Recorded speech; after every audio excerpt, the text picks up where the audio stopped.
Alright, so the other day, I was able to test my pinball game, and it worked, which was good. I verified that it was working.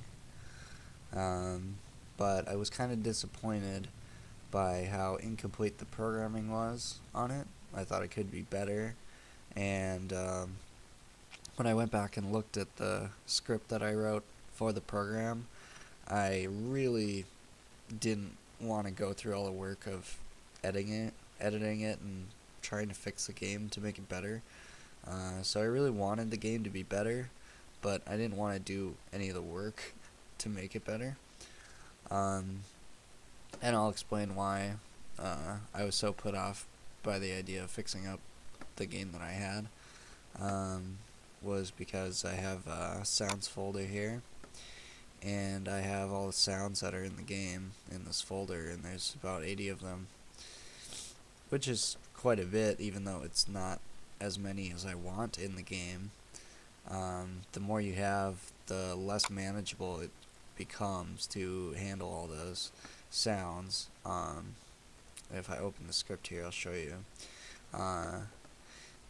First off, you have to define the sounds in the code. So all the names that are written for these files in this folder have to be spelled exactly the same, and if you make any mistakes or spelling errors or something, then it's not going to work. It's got to be 100% accurate spelling, exactly the way it is in the folder. And so you have to do it there, and you have to do it, well, twice on all of these lines. You have to make sure that they're 100% accurate on all these lines, and then you have to do it twice again down here to load the sounds, and then you have to do it one more time down here to set the volume on all the sounds. And then after that, you have to spell them all correctly once again in each of the game modes on every separate switch that you use. So either you have to have a folder up with these sounds so you can reference the spelling to make sure it's correct, or you need to have them all typed out and copy and paste them, or whatever you have to do to make sure that they're accurate. And or you can just type them out from memory and hope that you can remember exactly how they were spelled, and when you run the program you can find any that you screwed up on and fix them. But either way, ends up being a lot of work. If you take a look at some of the game modes here, this is one of the game modes, and it has 22 definitions, one for each switch, and there's a sound on each one, so you'd have to type that out in each one. And also the score is on there too, so that was another problem with the game, was that pretty much every switch scored the exact same amount of points, which is basically the optimal scoring setting for a game that would be incredibly boring. You need variety in scoring, and different modes have to score a different amount of points. So that was another thing that I would have to go back and fix, and I really didn't want to do that because it'd be so much work. So I decided to fix the game up the easy way and create a program that would write the game for me, which I've used that trick before for the sound. Like in the script here, all this stuff is automatically generated by another program that I have, where it reads the folder and then it types out all this code, which was very useful when the number of sounds that I had became unmanageable.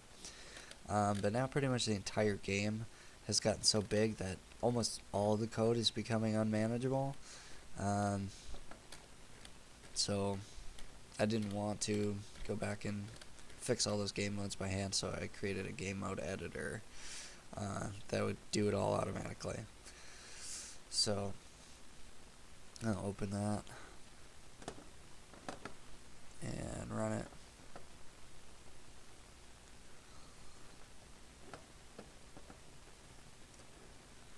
Alright, and here it is. So what you do with this is you'd hit this little button here, and you can load the sounds folder so that it can load the sounds for you and all that. I already have the folder selected, so I don't need to hit that button. It's disabled right now because I know where the folder is.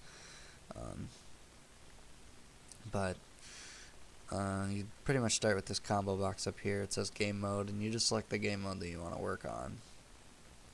So you'd select the game mode, and then it has all the switches here on the left, and then you can use these combo boxes to select all the sounds that are in the sounds folder.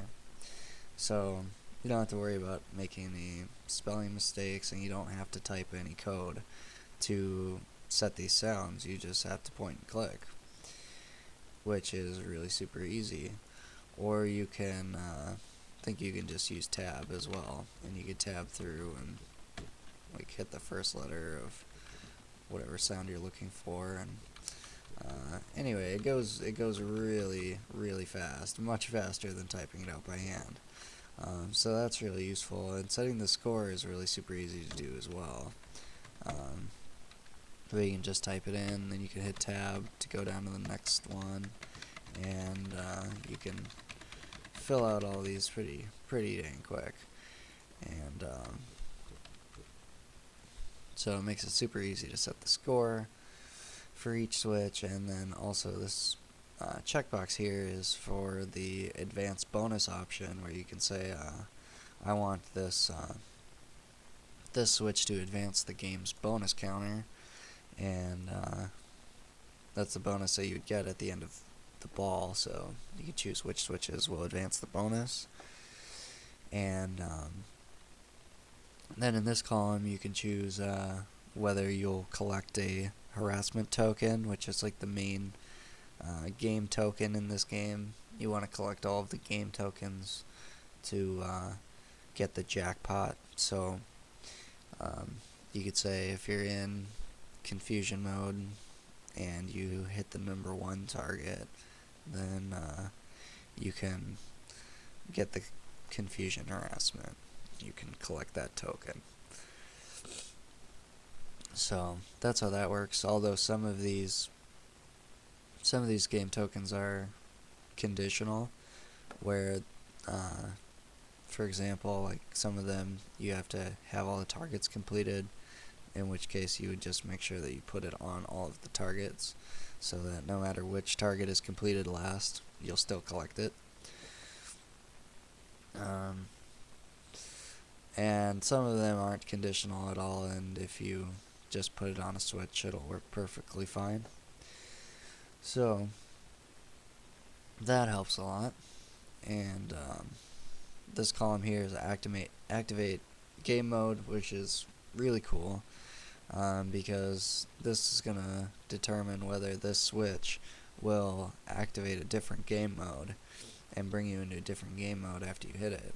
So if you enter this game mode and you say hit the right spinner is going to take you to a different game mode and activate a different game mode, which is really cool. So you can kind of use this to determine how you're going to move to and from different game modes, and all you gotta do is select it from the drop down menu in the combo box. So that's really cool. And then here you can select which rollover bank the game mode is going to use, because my game has 3 banks of rollovers. Basically there's one set of rollovers on the game board, but it keeps a set of values for 3 different banks, so it can switch between them, and it can say if like one of them has 3 out of 4 rollovers completed, another one might have just 1 out of 4, and it can switch between them depending on what happens in the game. So you can select which bank of rollovers you're going to be using in this game mode, or you can just use no rollovers, and then the rollovers just won't do anything in that game mode. And then some of the switches have counters on them, where the game counts how many times the switch has been activated. And so for the left pop bumper, you can choose to use the lull counter, or on the right pop bumper, you can use the LOL counter. And the left and right outlanes also have counters on them that you can use if you want to have these counters advance in the game mode whenever that switch is pressed. And if you don't want to advance those counters, then just leave them unchecked. And down on the bottom, if hitting the ball return, if the ball drains, you can choose whether this is going to be the end of the ball or not. And sometimes it doesn't really have to be the end of the ball with certain game modes, and in a lot of game modes it isn't, because in most of these game modes, instead of actually using the end of ball themselves, they just will go straight to the main game mode, and the main game mode will calculate the end of ball. So usually what I would do here is I would go to select Fireball Drop for the activate game mode, and this one goes into the main game mode immediately instead of waiting for the next turn. So usually if you select a game mode, then when this switch is pressed, it will activate this game mode, and whatever switch comes next will be in that game mode.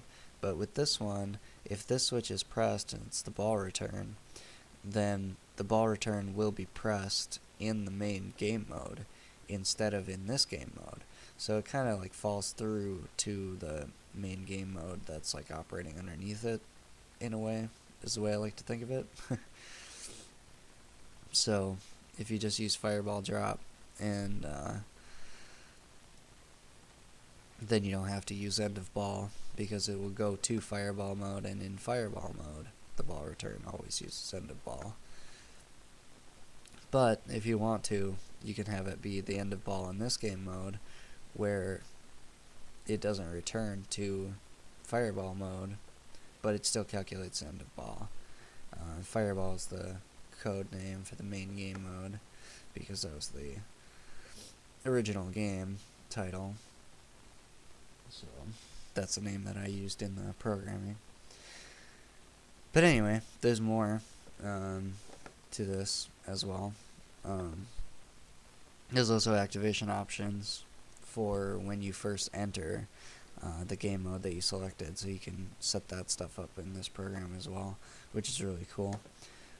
So if I'm working on this game mode, I can select which music I want to start playing when I enter the game mode, and I can set the volume of the music, and I can choose if there's a sound that starts playing right away when you enter the game mode, and then you can choose whether to use one of these preset flashers that I programmed, and these will flash some of the lights on the board depending on what they're supposed to be used for. So you can choose to use one of those, and then there's some conditional options here as well for when you activate the game mode. And no token is one that I use quite a bit for a lot of these, because basically what this one does is it's going to check for a specific game token, and if you have that token, it's not going to let you enter the game mode. And the reason for that is if you have a game mode where you can collect a token, then there's pretty much no reason to ever go back into that game mode. So if you select no token on here and it checks to see if you have that token and you do have it, then it's just not going to activate the game mode, because you already have that token, so there's no reason to go in there. And then below that option is use redirect, and this one is if you do have this game token, you can use the use redirect and select a different game mode and have it automatically send you to a different game mode if you do have the token.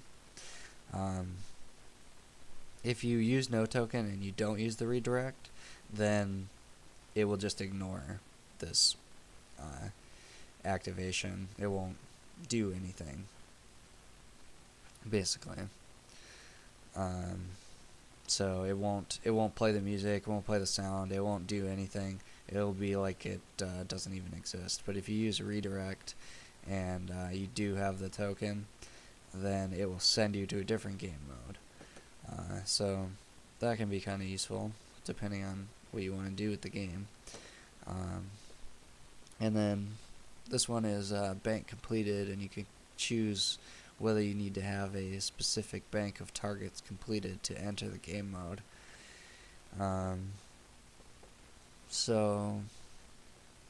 It's going to be either one of the 3 banks of rollovers or the bank of targets, the stand-up targets, which are labeled 1 through 3. And so you can choose targets or whichever bank of rollovers you want to make it so that you have to have these completed before you can enter the game mode. Or you can choose to use one of the game's counters and say you gotta have this counter and it's gotta be 4 counts, or you can't enter the game mode. And then this option down here, you can just tick this to reset the targets, because a lot of game modes use the targets because there's not a whole lot of stuff to shoot at on this board, and the targets are basically one of the main ones you can shoot for besides the rollovers. So a lot of game modes will use the targets, and so it's always a good idea to reset those, unless there's a reason why you don't want them reset, in which case you wouldn't if your game mode doesn't use them or whatever. So anyway, once you have this all set up and it all looks the way you want it to look, and you have all your options set, then you can just hit this generate button here, and it will generate all the code for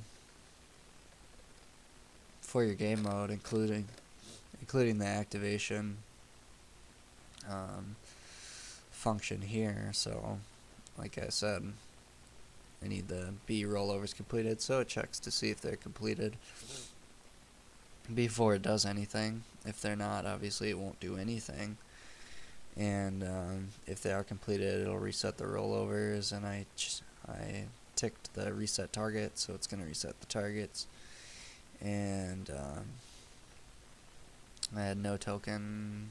Hey guys, so hey guys is going to be false. If you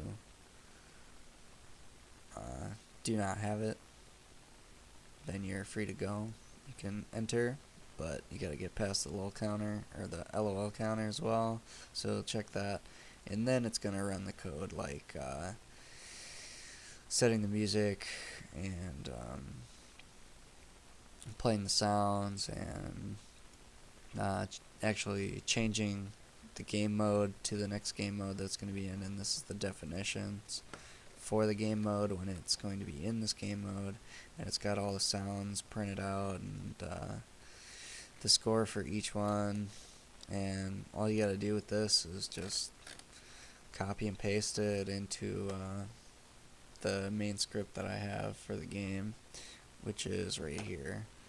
So I would just select all this and find where it's located in the code, and just select it and paste over what I already have. And what would be really cool, and I'm probably going to do eventually, is to just have the game mode editor write the entire script for the game, since a lot of the stuff in the script doesn't really change ever. Like, a lot of the functions that I use for the game have been there since I first started writing it, and even though the game modes have been changed a lot of the main functions of the game haven't, so I could easily just have this program write those out and just write the entire script. And it would also be cool if it could save the options for each game mode, and you could just edit the entire thing from right here. And more than likely, since I have this awesome tool for editing game modes, I'm probably going to create a version of the game that has like 50 game modes in it, just because it's so easy just to, select one and fill it out and print it and put it in the game. It takes like no time at all. So you might as well do that just like 50 times and just throw it all into one game and just play it and see how it goes. So that's what's really fun about the game. Even though the board is kind of boring, like when I'm playing it, like it's not the most exciting game board, but as far as the programming goes, I can do absolutely anything I want with the programming. So there's a lot of different things I can do to make the game more exciting. And if there's anything about the game that I don't like, then I can just change it, which is not something that you can do with any pinball game in most cases. With any pinball game, however the game comes, that's the way it's going to be. There's not really a whole lot of tweaks that you can do to real pinball games. Like, you can adjust the switches so that they're a little more sensitive, and do little things like that, like physical stuff to the board, but you can't do anything with the programming. There is a few options, like in the menus and stuff for the game, like presets that you can change, so you can change it from the factory defaults, but as far as actually like changing the gameplay and the actual structure of the game, you can't do. So I don't know, it's really fun to play around with, and it didn't actually take me very long to make this program. It looks pretty complicated, but a lot of this stuff was just like placing all these buttons and just trying to get this window to look fairly decent, because filling out the combo boxes isn't hard to do, and having it print out this stuff, it could only has to do it for this amount of code, and it's not very long. But when you consider that there's like 12 or however many game modes here, if you have a block of code that size for each one of those game modes, then it adds up, and editing them by hand totally sucks. So it's pretty useful to have something like this, and I probably should have just made this right off the bat and just created a editor to write the script, but I guess I didn't think of it when I first started working on it. But